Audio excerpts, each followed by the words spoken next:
Hey, what's up guys, it's DarkArmedDuelist, and today I'm going to be taking a Subterror deck profile. This deck is actually a debut deck profile on my channel. It's the first time I've ever taken this deck profile. It's a lot of fun to play Subterrors because it's kind of like one of those old flip effect decks where you just have a bunch of cards that are face down and face up. The reason I actually wanted to play this deck was because I actually live like an hour away from where I go to school for culinary, and where my fiance drives back and forth, and when we do, we listen to book on tapes. And there's this one that I've been listening to called Tunnels, and it's about this kid who like falls into this tunnel, and his dad and him go into this tunnel, and they find this entire like underground city, and it's really cool. And so it kind of made me want to build Subterrors as well, because it kind of goes along with the story. So I know that's a little off topic, but let's get straight on into this. So don't forget to like, comment, subscribe, hit that bell down there so you can become a part of the notification squad, and let's get straight on into this, guys. So we're going to play 3 copies of Subterror Behemoth Umastrix. This card is like the best card in the deck, arguably, because you can kind of establish a soft lock with it with Subterror Final Battle. Subterror Final Battle lets you flip a set Subterror monster into face-up attack position, and every time Subterror Behemoth Umastrix is flipped face-up, you can target a monster your opponent controls and banish it. All Subterror monsters that are the behemoths share the effect of that once per turn when a face-up monster you control is flipped face down, or they all share the effect that you can flip it face down once per turn. And if you control no face-up monsters, you can special summon this card from your hand in defense position, and then once per turn you can change to face down defense. All of them share that ability, and then you can only use their effects once per turn. So then we play 2 copies of Subterror Stalagmo. Stalagmo is kind of like the draw card of the deck. When it's flipped face up, you can discard a Subterror monster, and then if you do, draw 2 cards. So it's kind of like a +1. Pretty good effect. Then I play 2 copies of Subterror Ultra. I just call it Subterror Ultra. It's literally the biggest one in the deck. You can change all other face-up monsters on the field to face-down defense position, and you can only use the effect once per turn. The reason you really play him is because he's a 3k beat stick. Some people opt to not play him because of link monsters. I still think he's pretty good because with Final Battle, you can interrupt your opponent with him to like stop a lot of plays really quickly. Because before they link summon, you can activate Final Battle to chain to an effect and flip everything face down. And they can't link summon with stuff that's face down. So that's really, really, really why I can play him. So interesting little combo right there. Final Battle is like the main card in this deck. Then we play 2 copies of the Crystal Subterror monster. I don't know how to pronounce his name, so I just Phosphor Glacier. Anyways, I call it the Crystal one. You can flip when this card is flipped face up. You can send 1 card from your deck to the grave. So basically, it's like Foolish Burial, which is really good in the deck as well, because you can send basically the big combo that I do in this deck is I summon out this, and then I get like the Nemesis Warrior on field, and then I get use this effect to send Glow Up Bulb to the grave, and then after I do, I Synchro Summon into Nat Beast, and you can do that first turn really easily too. And then I play 1 copy of Kraken, Subterror Kraken. You can flip this card, target set cards on the field equal to the number of Subterror monsters you control, and destroy them. It combos very well with Ultra, because you can pop a bunch of cards that your opponent controls by just, flipping him face up. And he can just keep flip-flopping up, face down, and you keep getting effects. So that's it for my behemoths. I play 3 copies of Nemesis Warrior because I don't know why people don't play 3. It's like some people play 2, some people play 1. I like 3. Until we get Guru, we need 3 Nemesis Warriors. During either player's turn, you can send a Subterror monster from your deck to the grave, and then you contribute this card and at least 1 other face-up monster whose total level attributed equal or exceed the level of the Subterror monster in the graveyard, and if you do, special summon that monster in face up or face down defense position. And if Subterror Behemoth monster is flipped face up while this card is in your grave, you can special summon it. So just keep special summoning itself. I love Nemesis Warrior for that effect, and his artwork is just insanely cool. Then we play the card that I fell in love with to play this deck, and that is 3 copies of Subterror Fiendus. You guys know I love pink hair, so that's why I love this card. And plus it has probably the best effect on the entire deck. During either player's turn, when your opponent activates a card or effect, you can send this card from your hand or field to the grave, then target a Subterror monster you control. Negate the activation. If you do, change the targeted monster to face down defense. Then you can target one monster you control, change it to face down defense, and if you do, special summon a Subterror monster from your hand or grave. In face up attack or face down defense. So the cool thing about this is you can flip her face down and then special summon once from your hand, and then since you have all face down cards now, you can special summon an additional one, like if you have another behemoth in hand. So that's just a cool thing. Then I play one copy of Glow Up Bulb.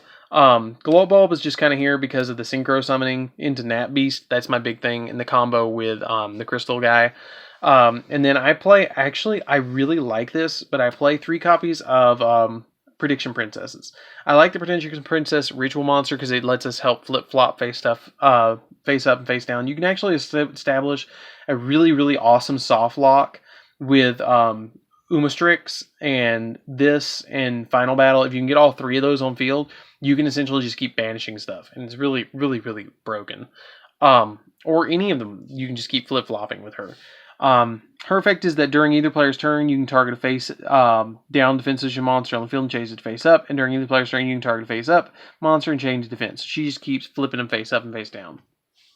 Her other effect is that when she's ritual summoned during the end phase, you can special summon a flip effect monster from your hand or grave, face down defense. So whatever you send to the grave, you can just special summon off her effect, which is kind of cool. I really love that. But that's it for the monsters, guys. Let's get into the spells really quick, and I'll show you what I am playing there. But by the way, Umastrix is by far the best one of them all. Just saying. And like, just spot removal for days. So we play one copy of Reasoning because they're all different levels. So we might as well play one Reasoning anyways. Because like, you're going to get, the only one that you can't afford to hit is the Ritual Monster. But there's only 3 of them and we play pre-prep. So it's not a big deal if you hit it. You're not going to hit it very often. So we play one Reasoning. One Monster Reborn because it's Monster Reborn. One for one because it's still at 1. That's a lot of 1s going around. And it summons level 1s.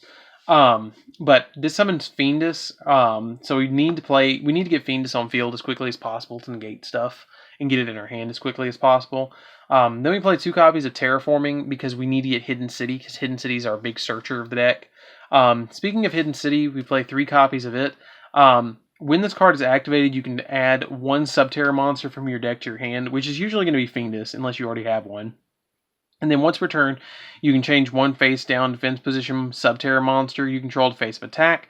And then once per turn, when an opponent's monster declares an attack, you can change 1 face down defense position Subterror monster you control to face up attack or defense, and if you do, negate the attack. So it kind of like flips one up and scares the monster away, and is like, no, you're not attacking me today. We're not doing that. And then it flips it. You can flip it back down later and get its effect off. And plus, its effect triggers when it's flip face up. So let me play 3 instant fusions because we play cards in the extra deck that help us Book of Moon our own stuff. And then we play 3 copies of the Prediction Princess Ritual card because, you know, we need it to summon her. Some people don't realize this, but you can actually banish it from the graveyard the turn, except during the turn it was sent to the graveyard. You can banish it to add another one of your Prediction Princess Ritual monsters to your hand, so it thins your deck a little bit more to let Reasoning be more live. And then I play 3 copies of Pre-Preparation of Rites to search her and the Ritual spell. But that's it for the spells, guys. Let's get into the traps. We only play 3 traps, and it's all 3 final battles. So we play 3 copies of Final Battle. This card has 4 effects, so let's go through them. Usually you're just going to use the first one. But activate one of these effects. After this card is activated, you get to set this card face down instead of sending it to the grave. So like you can just reset it, but you can't activate it for the rest of the turn because it's technically a newly set trap card. So you can change a Subterror monster you control to face up attack or face up defense. You can change 1 Subterror monster on the field to face down defense, or you can change the attack of a defense of a Subterror monster you control become equal to the combined original attack until the end phase. So like you can take, for instance, you could take like Umastrix and make it 47, which is really, really, really, really big. Its attack and defense of 1 Subterror monster you control become equal to the combined original attack and defense until the end phase of the turn. That is just broke, you're going to use that effect sometimes to try and OTK and go for the kill.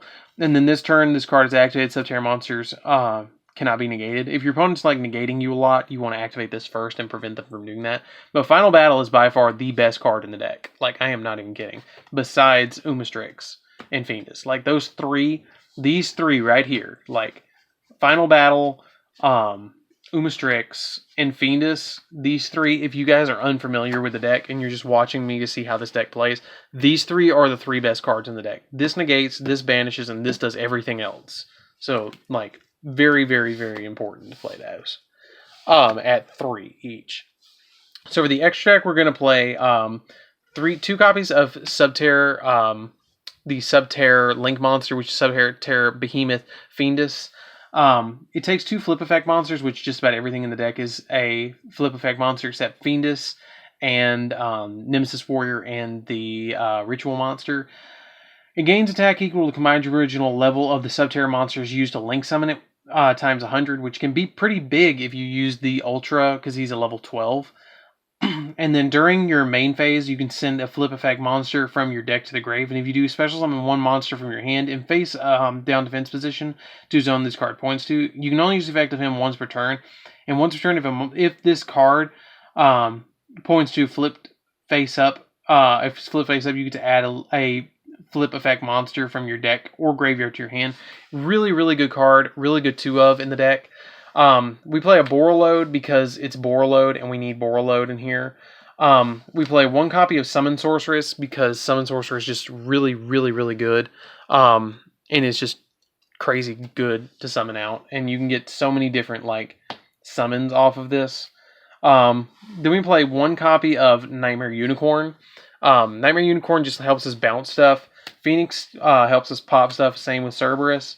Mrs. Radiant, we play 2 of those because everything in here is an earth. Just about, except for the Ritual monster. Link Rebo, just because we might need to make it. 1 copy of Baguska, because we have level 4s that we can make Baguska with. 2 copy of Invoked Ragin. The reason we play this is because it's a Book of Moon and we have Instant Fusion to summon it out. We play 1 copy of Thousand Eyes Restrict because, you know, we have Instant Fusion, so why not? And then 1 copy of Nat Beast. Nat Beast is by far the best card in the extra deck that we're going to summon besides the Subterror one, because the Subterror one gets huge and Nat Beast just negates spells. Like, that's our big thing that we're trying to summon out. Everything else is just kind of situational. But anyways, guys, that's it for the deck profile. I hope you really enjoyed this one. I really enjoyed taking this one. If you want to throw something else in here, you can always throw in like a Boral Sword or something like that, just as a suggestion. I don't really, I mean, if you want to drop like Mrs. Radiant and throw in like a Boral Sword, you can do that if you've got one, if you want to go that route. But I like Mrs. Radiant at 2 in here. But that's it, guys, for the deck profile. I hope you enjoyed it. Don't forget to like, comment, subscribe. Tell me what you think of this one down in the comments down below. Tell me what you guys want to see in the future, because like I am always opened up to suggestions. And don't forget to hit that notification bell so you can become a part of the notification squad. And I'll see you guys in the next video. See you around, guys.